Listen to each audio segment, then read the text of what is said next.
The Ash, Lutzi and Susie Snackbox. Jeez, I had a massive weekend actually. I had like highs and lows. I went Ups and downs. Life is a roller coaster. You know where I went actually, which is closing soon because the old Treasury Casino is closing and they're moving it all to Star.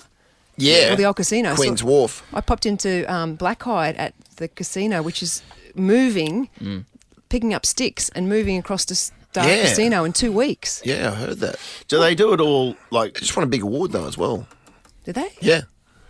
Like is it one night here and then it opens the next night over there? Yeah, I think it is. I was Yeah, it's all. Literally midnight. I did a tour of the Star maybe a week Yeah. ago.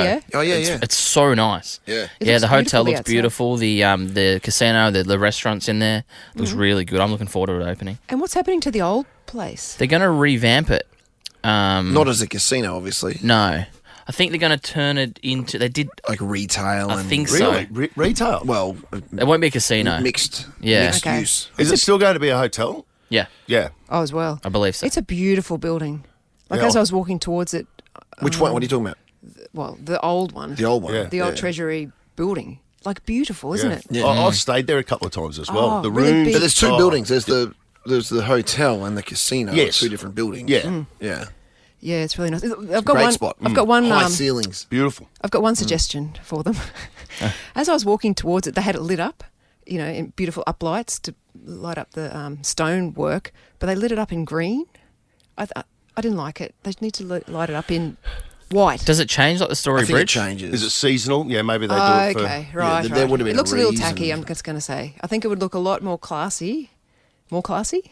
Classier. Yeah. If they lit it up just made it a standalone, Noted. beautiful... Pass that white. on. Okay. Okay. Pass it on. So Yeah. I popped in there to visit someone, and then I went across to West End again, walked across the bridge. That precinct, when Star is open, is going to be amazing. When You walked across that bridge to South Bank. to South Bank then. Yeah, I well- went to some restaurants there. What's that like? Is it good? Beautiful. Fish Lane.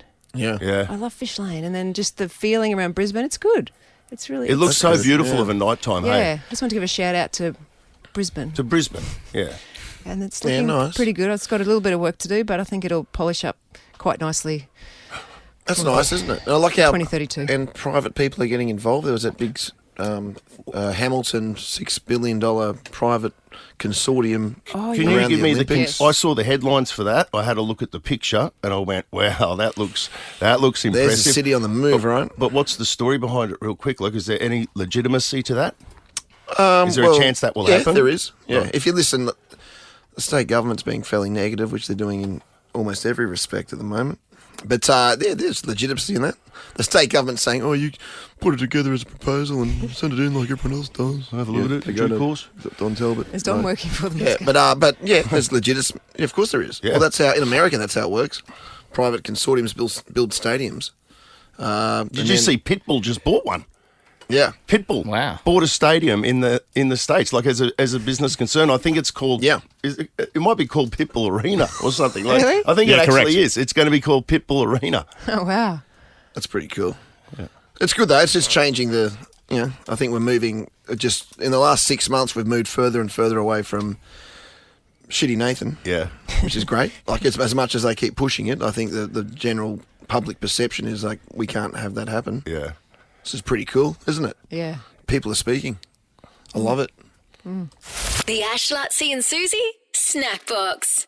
Right now, we're asking whether a finger bun, which is part of the What If Uniquely Aussie Awards, The day best gets weirder. finger buns, we're asking whether or not they're sweetened buns or they're just the same as hot dog buns. Yeah. Yeah, it's bread, guys. Sherry, set Lutzi straight, please, Sherry. Oh, He reckons Good morning. it's a hot Good morning, dog bun guys. that they just put the pink stuff on. Morning, Yeah, and the Sherry. cream and the faux cream. Good morning. I think it's just a sweeter kind of bread roll shaped like a hot dog with icing on it and coconut or hundreds and thousands. Oh, coconut. Coconut, yes. I Yeah. love They're the finger best buns. ones, the ones Do with you the know this- coconut on them. Do you know this for a fact, Sherry, or are you just assuming like Lutzi at the moment? Yeah, but you I said know I this for a think. fact because my 8-year-old son absolutely loves them, Yeah, and that it's doesn't his make it go-to. fact. Has your 8-year-old Yeah, son no, ever had it's it without the definitely icing? Exactly. You take all that off, it's bread. I'm telling you, it's not. bread. It's not. It is. Suze, it's I'm not. just going by here. He's the go-to Okay, well- every time we go past the bakery. Okay, this is all great, but we need someone from a bakery. Let's see if Lauren is from a bakery. Definitely not Okay. from a bakery. It is a sweet bun with icing. But can I say, if you don't eat it with butter, Are you okay? Yeah, I totally agree with that. What? Yeah. You don't necessarily need butter. Oh my gosh, Susie, you absolutely need butter. It's part of it. It's I agree with what Lauren. makes it. I agree with that. Nice. Yeah. See, but it's made with heaps of butter. It's made with more butter Yeah. than what you would Normal normally bread. get. It Yeah, Lutsy, so's a it is. I'm so's a saying, croissant, but we still add butter, right? yeah, no, I agree with that. But what I'm saying is the bread is just bread. No. They're not sweetening the bread. It's not, is it, Lauren? No, it's sweet.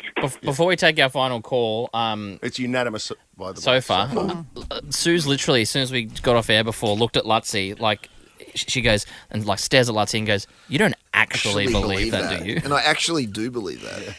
Yeah.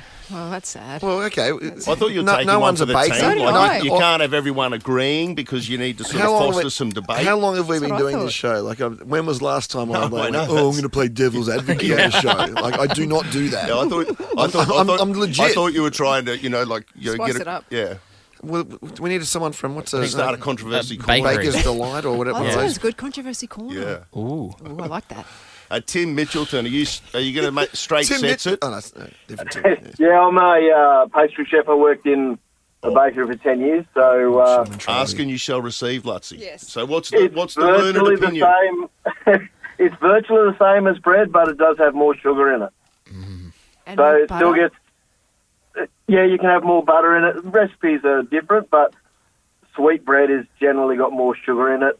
And that's what all your fruit loaves and all that sort of stuff are made from: cream buns, finger buns, Okay. and then you add dried fruit as well. So the fruit loaf is the Cream same buns. amount. The fruit loaf is the same bread you'd use in a, what is it called? A Finger bun. Finger bun.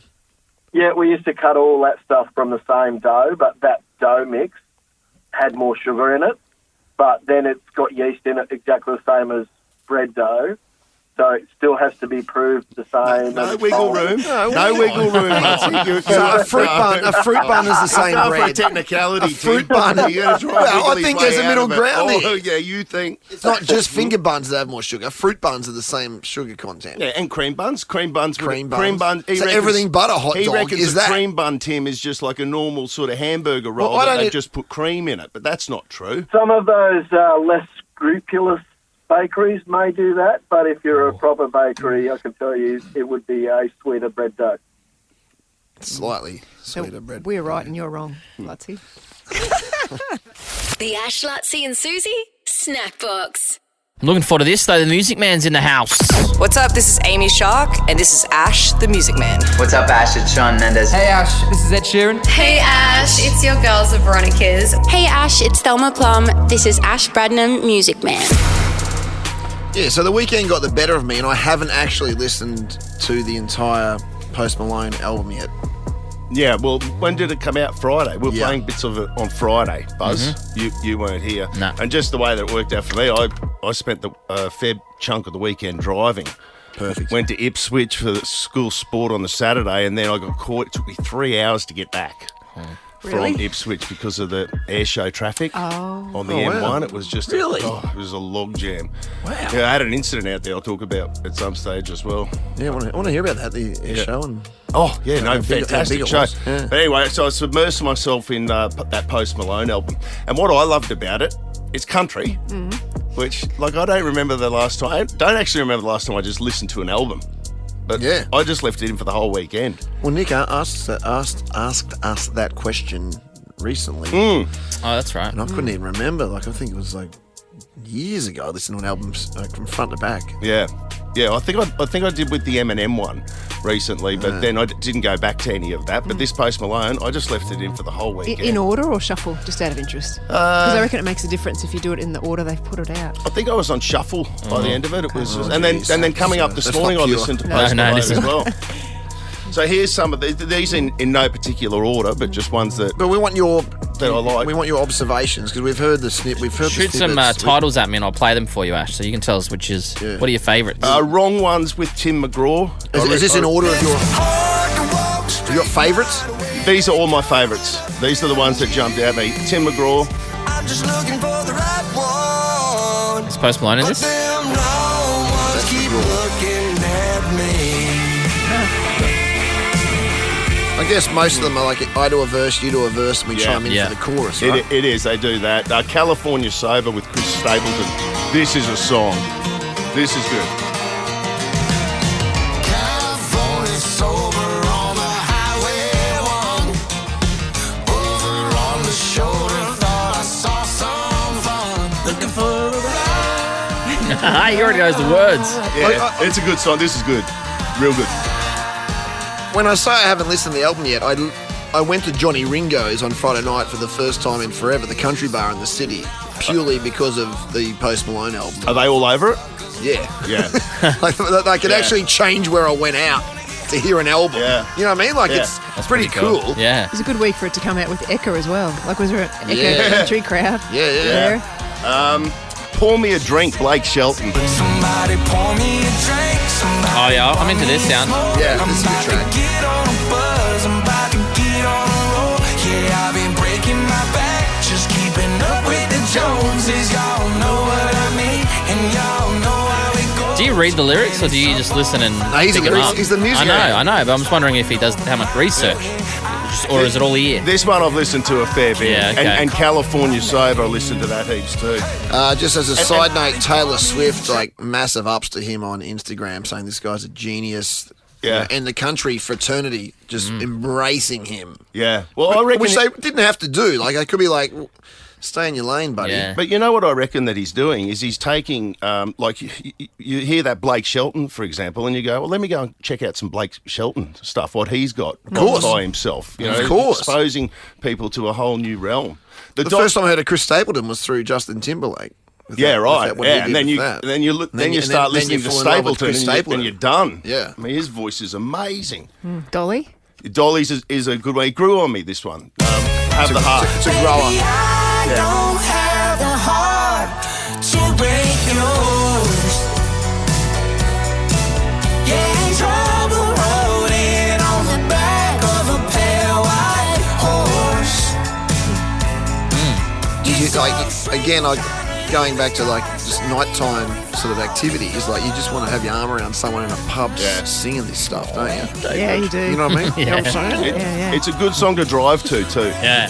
Window down. Yeah, you can see I'm it. on the thing. That's It's exactly old school. Toothpicking them out. So old school. Yes. So 10 out of 10 for what it's worth. That's been a long time since I've been able to just have an album in, old school in the car all weekend, just letting it go. So you can check it out. It's called F1 Trillion. What's up? This is Amy Shark, and this is Ash, the Music Man. Hey Ash, this is Ed Sheeran. Hey Ash, it's your girls, the Veronicas. Hey Ash, it's Thelma Plum. This is Ash Bradnam, Music Man. The Ash, Lutzi and Susie Snackbox. I've never watched so much free-to-air TV as I have over the last 3 weeks. I watched 2 weeks of the Olympics, which I loved. Oh, yeah. And then I watched the Logies last night, which was good. I watched about halfway through. So Boy Swallows Universe won 4 awards. I saw little Felix win Best New Talent, and he started crying. Sorry, the Boy Swallows Universe. Yes. Is that what it's called? True. Yeah. Was that a movie? I haven't seen it. Yeah, it started off yet. as a book that Trent Dalton wrote. But isn't it Logies TV? Telemovie it was. Telemovie. Yeah, but it was all Foxtel and Netflix. And so all of that stuff is eligible now for the Logies. Yeah. Like, it wasn't just free to air. But was it a movie or a series? It says it's a telemovie. Miniseries. Yeah, it went over about that was 4. a miniseries. Miniseries. Yeah, it went over like 4. Yeah. Oh, but they won, Best New. So the Logies isn't just free-to-air TV. No. I always thought it was. It was commercial television. Yeah, it was everything. But it's not. Yeah, Okay. yeah. They put, I didn't know that. and they had a Hall of Fame thing where they put Rebecca Gibney into it, which was really good, actually. It was really, really good to go over her career. I forgot about Flying Doctors. Remember her in Flying Doctors? Before our time. No, I didn't get into Flying. What else was she in early on? Halifax? Yeah. The Zoo. Well, anyway, Sam Pang was excellent. He was the host. But the highlight for me, they did a tribute to John Farnham. So John Farnham's been really unwell. He's had cancer. He's had a lot of his jaw sort of removed of his face. Can he not sing anymore? Well, we haven't seen him for ages. So I'm not sure. We haven't seen him since the big operation where they had part of his jaw removed. He was up for a Logie, John Farnham Finding the Voice, nominated for Best Factual or Documentary Program at the Logies. But Guy Sebastian and Jessica Mauboy did a tribute to him. So first of all, they had Guy Sebastian singing a bit of "Burn for You."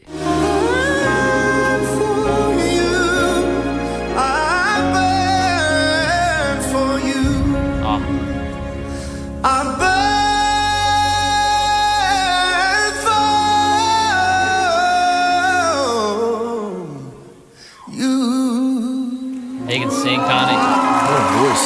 He gave the Was he best dancing a bit much performance. lyrically for you there, Lutzy? I know sometimes you can. You got a little get bit close to the wind. Beyonce for me there, to be honest, but still. Yeah. He can You sing. don't take that song on unless you can sing, unless you're confident Yeah. you can belt it out. He sounded amazing. And then both of them did, both him and Jess did "You're the Voice." So it started with Guy Sebastian at the beginning, which I haven't got any of that. Then I went to Jessica Mauboy doing a verse. You say, ooh, we're all someone's daughter. We're all someone's son. How long can we look at each other? Come on! Down the barrel of the gun. Say, you're the voice, try and understand it. Make a noise and make it clear. She's also incredible. Oh, she was amazing too. That's probably not even the best bit of the song that she sang. So good. What a voice, though. Yeah. The two of them together, and then they had John Farnham in the background of him singing the song almost at exactly the same time. Back when he had that blonde mullet and he was all sweaty and he had a singlet top on with his muscles. Oh, and they had a pipe band in the audience as well. Bagpipes, probably about a dozen of them. Oh, it was Papa really Joe good. action. And then we got them both joined together at the end. Yeah. They were both together, and the whole of the audience was standing up, and they had his children in the audience. It was really, really, really good.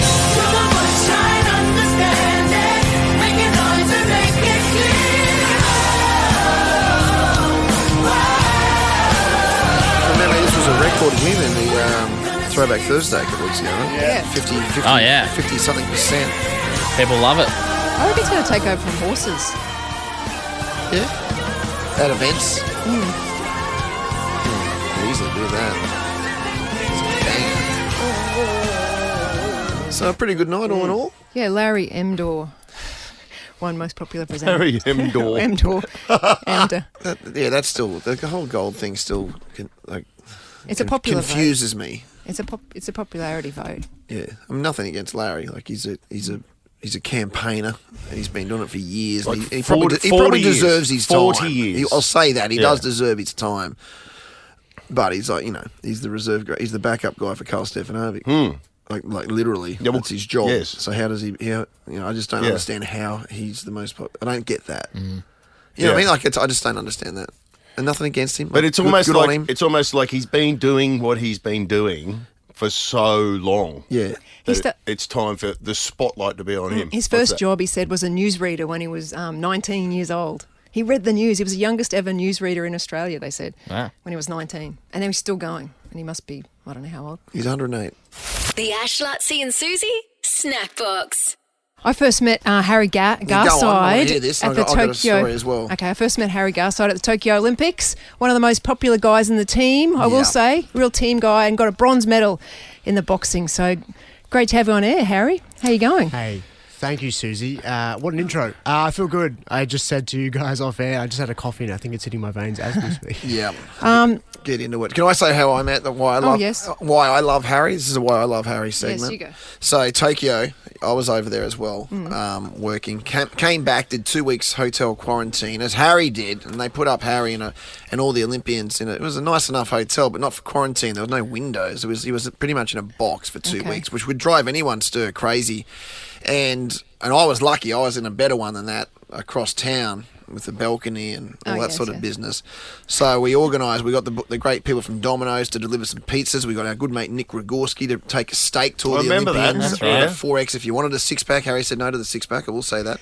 Good. But I'll tell you what Harry Garside did, and he was the only one that did it. He sent me a beautiful text message after that saying he was greatly appreciative for the effort that we made to sort of make the Olympians feel more comfortable in what was a pretty tough time post-Tokyo in a box for 2 weeks. So, Harry, I've always respected you for that, mate. So, always remember that. And I think that's one of the reasons, Harry, as well, because we'll address your performance that you were obviously disappointed in Paris how you went. But I hope you've realised that because you're such a great person and everyone loved you, that I think you've come to the conclusion that your self-worth isn't about your results, it's about the type of person you are. And is that what you learnt from Paris?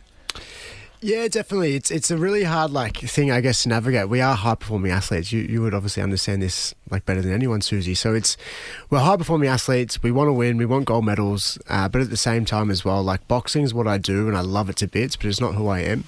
And I know for me, it's funny you talk about that quarantine story after Tokyo. That was a success. I wasn't expected to do that, and I sat in quarantine and I looked at myself in the mirror and I had that bronze medal and I was like, I still felt unhappy with myself. And I think if that isn't a sign that I guess if you're searching for happiness or searching for security in yourself outside of yourself through a goal or through money or through a job promotion, or I don't know if you ever actually meet it. Although big, audacious goals are amazing and you grow into an amazing person throughout the process. But I think I have realised that yes, I love sport and I'm super competitive and I'll always try and be as competitive as I can, but it doesn't change who I am as a person. That's it. That's really interesting, isn't it? I reckon I've only come to that conclusion in the last year, Harry, to be honest. So I'm glad that you've hit it a bit earlier than I have. It's really interesting because it's that obviously happened in 2021. And then 3 years later, it's that's in your head. And throughout that process and throughout my preparation for Paris, it's it was like a weed growing. It's I'm trying my best to show up every session and I put in all that I could to my preparation. But there was something in my head going when you win that gold medal, that's what I thought I was going to do prior. It's like something inside of me knew that it wouldn't change me or it wouldn't change how I feel about myself. And I think I don't know, I always just try my best to focus on more conversations, or if my brother needs a hand and I give him a chop out, or if a mate calls me in need and I help them, that's where you build self-respect and self-love, for me anyway. When you had the success in Tokyo, you win the bronze medal, which is a rare feat for an Aussie to be able to achieve that in boxing at the Olympic Games. Is there a lot of pressure on you then to sort of go, I want to monetize this? Because where is the Olympics in terms of the amateur status that that it traditionally always had to have to compete in boxing, and how tempting is that lure to go pro and chase the big bucks? Where were you at with all of that? I did. Yeah, I did post Tokyo. I had 3 professional fights, and I've got 6 or 7 boxes tattooed on my leg, and 6 of them went to the Olympic Games, won a medal for their country, and then they all turned professional and won medals for won world championships for their country. And I thought that was the natural progression, but I got 3 fights into my professional career, and at that time I didn't feel connected to it. And I always try and move with pure intentions, and I don't always live up to that. But I felt like I was, doing myself a bit of a disservice from not honouring my inner self or being authentic with my decisions. I was sort of chasing money. I was chasing security. I come from no money, so it's a weird thing to get offered money to fight when I do it for free. And come from no money, I felt like I needed it. I needed to put food on the table for my future family and stuff like that. And that is a battle that I face every day, right? Coming from no money. So I don't know what's next. I have no idea if I'll go back to the pros or if I'll try for LA or another venture, but nothing's off the table though. Nothing's off the table. I always I will never rule anything out. I'm one of those guys. I'll try everything at least once and figure out if I want to do it or not. It's a cool thing, and I don't know. We're blessed to have the great Susie O'Neill. 5 days a week we get to sit and get an insight into elite sport and being a champion and everything that comes along with that. And honestly, Harry, it's still every day that I think, oh my God, I'm still learning stuff about Suze, and that the journey of the athlete fascinates me. And it fascinates me in a way, particularly for the athlete, that you live this microcosm of your life for a certain number of years, if you're lucky. And then there's this whole other thing called life that you live with outside of that.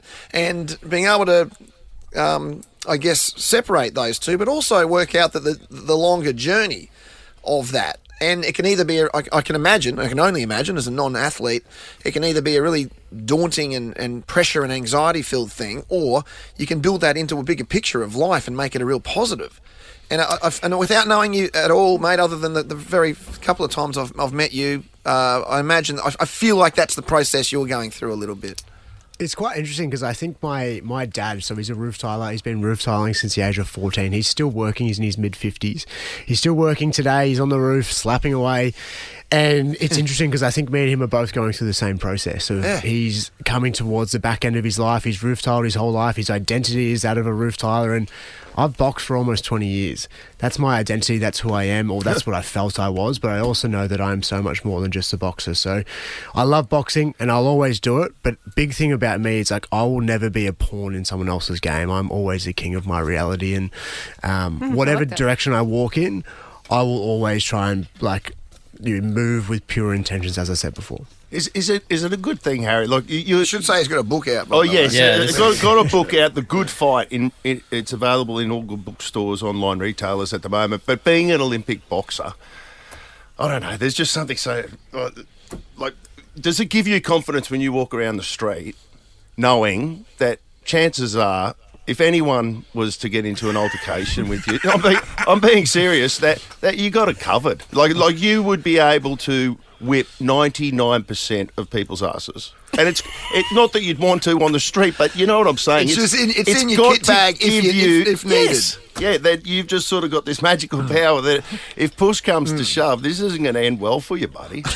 It's not. So interesting because it's one of those things. Like I started boxing at the age of 9, and I felt pretty insecure for probably the first 10 years of my boxing career, and I would do dumb things in my teenage years. But I guess the more secure I feel in my body, the less I feel the need to prove. So it's really interesting that I don't need to beat my chest. I know that if someone come in here, we live in a beautiful country, it's very unlikely for anything bad to happen. But if someone was to come in here and hold this place up, or do something strange, it's like I have security in myself that I'm not a king, I'm not a god, and I know that, but I have security that I would run at that house fire, and I know that I'd run in. And I think that is the pure masculine energy, and I love it. And I have seen that with many men in my life, and many females as well. My mum's got, sorry, I don't know if I can say she's got bigger balls than anyone in my family. So it's the greatest compliment you can give.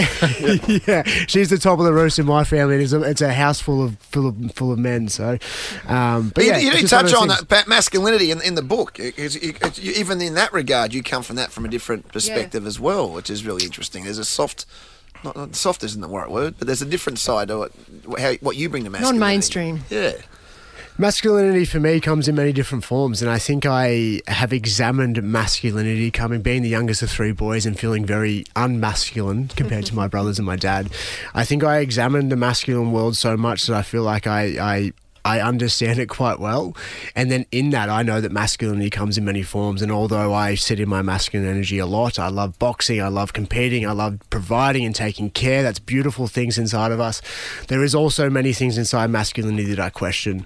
That competitive nature. We're always the ones jumping off buildings and doing dumb things at parties and stuff like that. So I care about men, I care about humans, and I want people to live happier, healthier, more aware lives. That's all it is. Oh, good chatting to you, Harry. I really enjoyed what you had to say then. Good luck with the next couple of months, especially coming back from the Olympics. And remember, just, take time out and don't rush around doing stuff.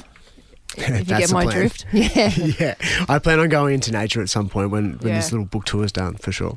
Well, it's called The Good Fight. We've had a really interesting chat, and I'm sure it gets even more in depth. A raw look really good read at Harry's life. Harry Garside's The Good Fight. It's now available in bookstores and online retailers. Thanks for dropping by and having a chat. Cheers, Harry. Thanks, heaps, guys. The Ash, Lutzi and Susie Snackbox.